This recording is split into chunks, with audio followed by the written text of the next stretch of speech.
Hello everyone, in this video I'm going to show you how to turn on read caller name aloud for incoming call on iPhone. So for you to do that, you have to open your settings, then you scroll down and click on phone.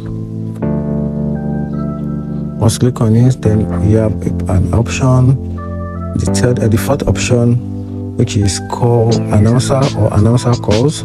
Then announce calls. Then right here you can set it as always, or you can also set it as headphone or and car. So that means whenever you have a call, then you're on headphone or your phone is connected to your car, then to read aloud the contact name of the person calling you or their number. Or you can also set it as headphones only, or you can set it as always. So when you set it as always, whenever you receive a call, then to announce the caller name, then the phone number of the particular contact on your phone, or if there's no contact name, then it will read aloud the phone number of the person calling you.